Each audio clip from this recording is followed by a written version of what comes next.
Salam alaikum. Dans cette vidéo, غادي نحاول إن شاء الله نشوفوا les tâches asynchrones.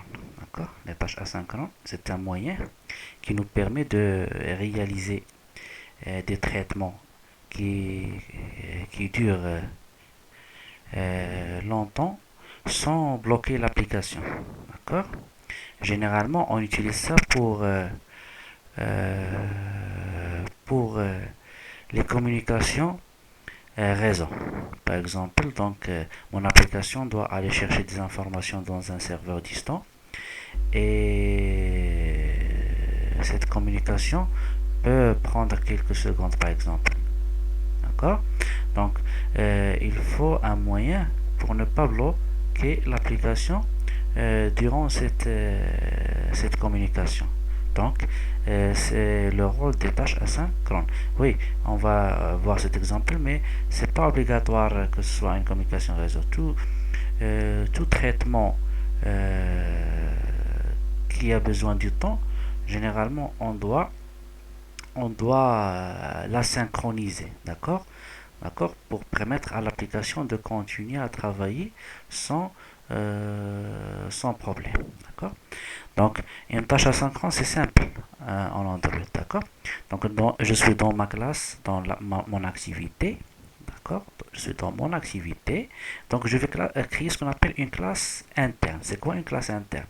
D'accord? Une classe interne, c'est une classe déclarée à l'intérieur d'une autre classe. Ça, on l'appelle une classe interne. D'accord? Donc, là, on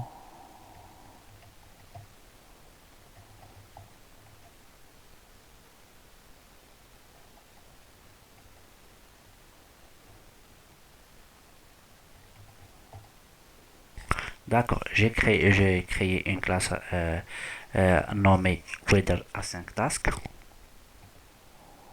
Donc c'est une convention, d'accord, de suffixer le nom de la classe avec le Async Task, d'accord. Et une classe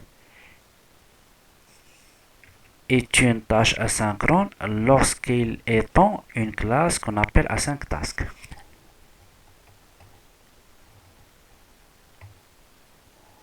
D'accord. Donc pour que ma classe devienne une tâche asynchrone, il faut qu'il hérite cette classe. D'accord.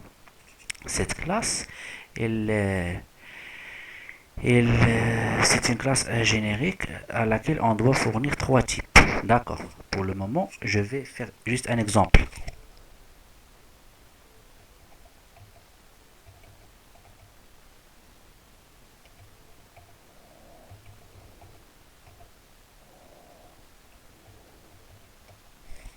D'accord. C'est juste pour vous montrer des informations. D'accord. C'est juste pour l'exemple. D'accord.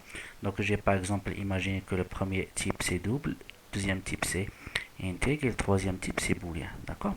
Cette classe, c'est une classe est abstracte. Ça veut dire qu'il possède une méthode abstracte. D'accord. Lorsqu'on hérite une classe abstracte, on a le choix entre soit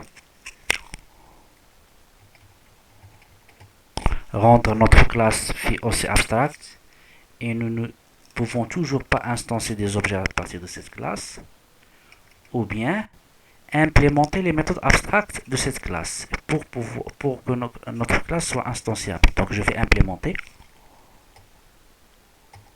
Donc ici, il te dit qu'il y a une seule méthode à implémenter. D'accord. À redéfinir. D'accord. Ok. D'accord. Cette méthode, c'est, voilà, redéfinition. Il renvoie un booléen. Pourquoi un booléen? C'est le troisième type générique de la classe A5 task. Regardez, booléen, c'est ici. On l'appelle cette méthode est appelée do in background. Ça veut dire traiter en arrière-plan. Et qu'est-ce qu'il admet? Il admet des réels. D'accord. Double. Double, c'est quoi? C'est le type défini ici. D'accord. Donc le premier type représente le type de paramètre de la méthode doInBackground. Le troisième type représente quoi? C'est le type de retour de cette méthode. D'accord. D'accord? Donc c'est une méthode qui s'exécute en arrière-plan. Ça veut dire sans bloquer l'application. D'accord? Je vais imaginer, d'accord, que j'ai un traitement. C'est pas. Je vais juste imaginer que j'ai un traitement, d'accord, qui prend par exemple 5 secondes.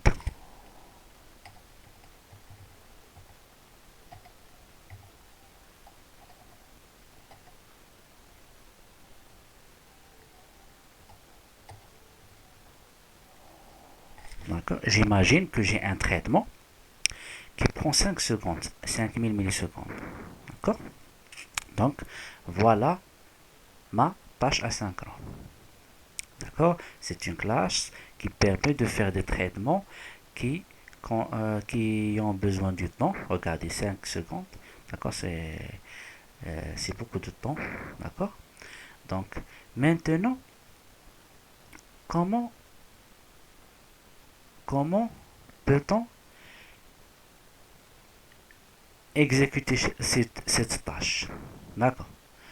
Pour exécuter cette tâche, donc je vais venir dans le cas où la cité est saisie, la ville est saisie.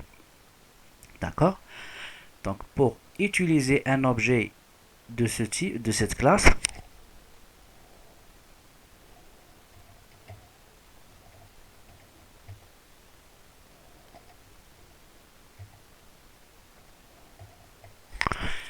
j'ai créé une instance de cette classe et j'ai invoqué la méthode execute. Cette méthode, qu'est-ce qu'elle admet comme paramètre?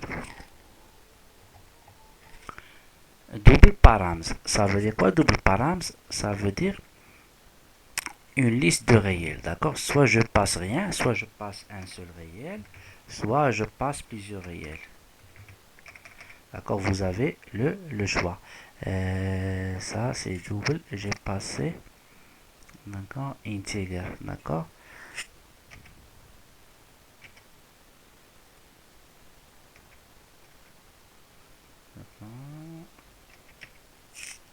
D'accord? D'accord? Soit on passe rien, soit on passe un, soit on passe plusieurs. D'accord?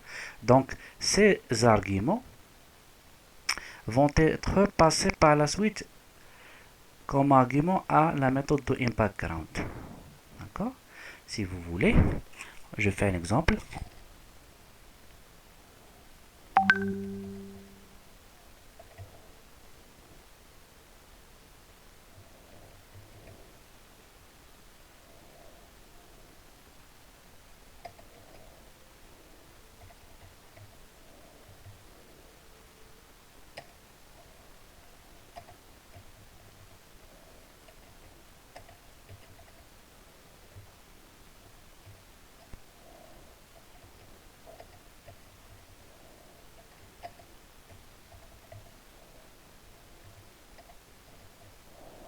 Donc, je sais bien que j'ai passé trois arguments.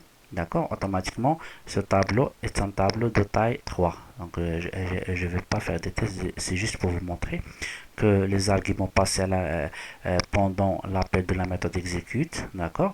Et ils sont automatiquement passés à la méthode background.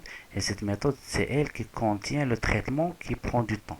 Rappelez-vous, c'est là où on écrit le traitement qui, qui consomme beaucoup de temps. D'accord? Donc par la suite, qu'est-ce que je vais afficher? Je vais afficher le premier double, regardez, le deuxième et le troisième. Ça veut dire 5, 55 et 555. D'accord? Sans que l'application soit bloquée. Nous allons voir comment.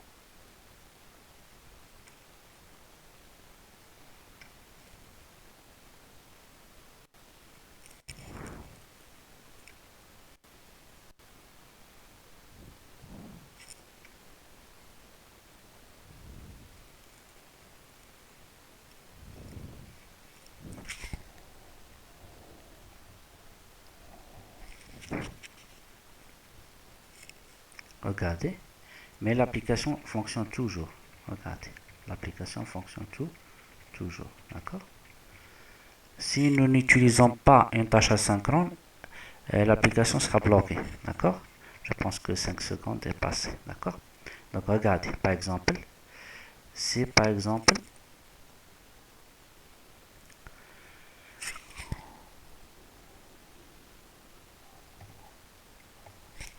par exemple, mon traitement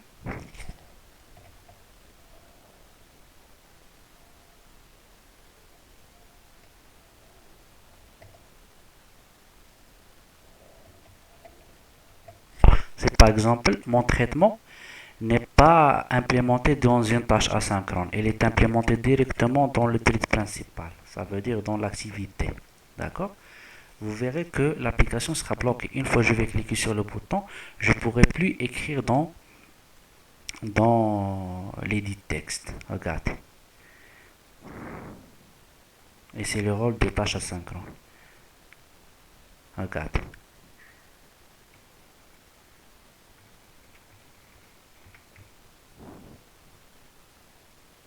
Regardez. Je ne peux plus écrire. Donc j'essaie d'écrire, mais, après 5 secondes, regarde, l'application s'est débloquée. D'accord? Donc c'est l'objectif des tâches asynchrones. Les traitements qui prennent du temps, d'accord, on les implémente dans ce qu'on appelle une tâche asynchrone. Et puis, on instance un objet de cette tâche et on invoque la méthode execute. D'accord? J'espère que ça a été clair. Merci.